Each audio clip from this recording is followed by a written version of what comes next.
Hi everyone. Today, Videos Petrarios. what the hell did you do? I made your video better with this spell.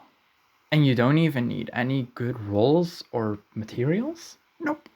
I just need to prepare it. And ta-da! It's probably quite clear from that intro and the title of this video, but we need to talk spells.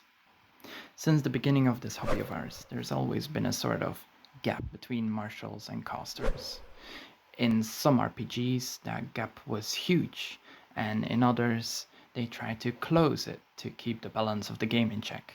5th edition, the game that I am probably most of you watching play, is one of the second type in my opinion. It has fought against the gap by making things called half-casters, like the Paladin and Ranger, to try and close the gap.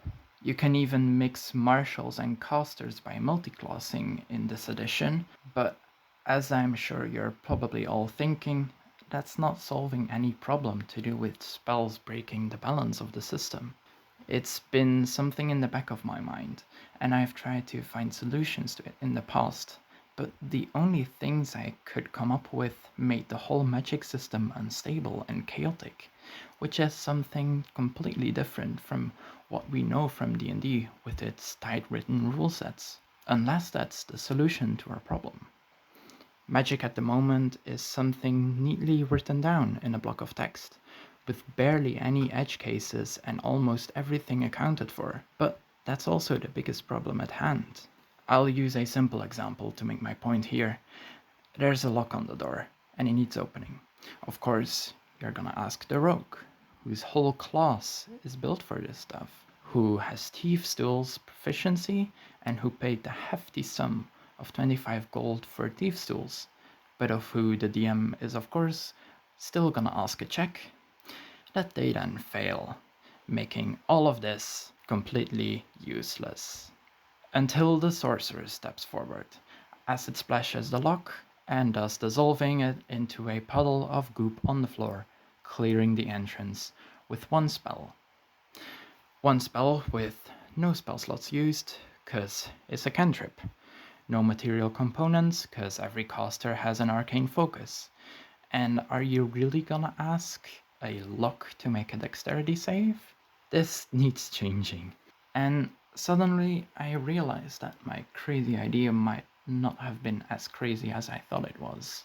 At the moment, I've got two rough concepts that probably need some tweaking, but I'm sure you guys can figure something out. The first one of those two is a more narrative option, where all casters have a limited number of words that they can use in creative ways to think their way through problems. A quick example. The wizard tries to use the words metal and stone to turn the metal armor of the guards into stone, making them fall to the ground and making the wizard able to sneak into the keep. Alright, that was a simple one, but imagine what you could do with the words elephant, ice, and leap, for example. I'm sure you can see some ways to solve problems, and probably even more ways to cause them. It'll cost some time figuring out how you could implement this into the system you're using at the moment, but it'll be so much fun when you see all your players trying to figure out how an ice elephant could get this heist done. And for every spell they cast, maybe the caster has to make a spell check against a certain DC. That DC could be harder depending on how much they're trying to bend the words or how crazy of a stunt they're trying to pull. And I'm sure that any DM watching has already written down a billion ways to make this backfire in hilarious ways. But if you don't want to turn the whole magic system on its head, there's an easier option with spell rolls. This one has all spells require some sort of check to see if a mishap occurs. Kind of what we did at the end of the last one, but this time with the normal 5e spells. It's very much inspired by what in my opinion the wild magic sorcerer tries but can't be. We all love randomness of dice rolls and random events, so imagine something that could happen with every spell. It does make sense, right? You're trying to bend the very essence of magic to your will, and you expect it to go the same each and every time?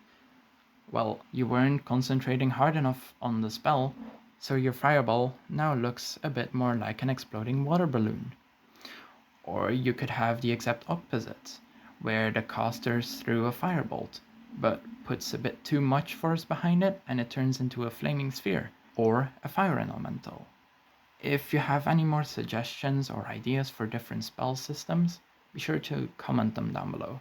Also, subscribe maybe. Okay, bye now.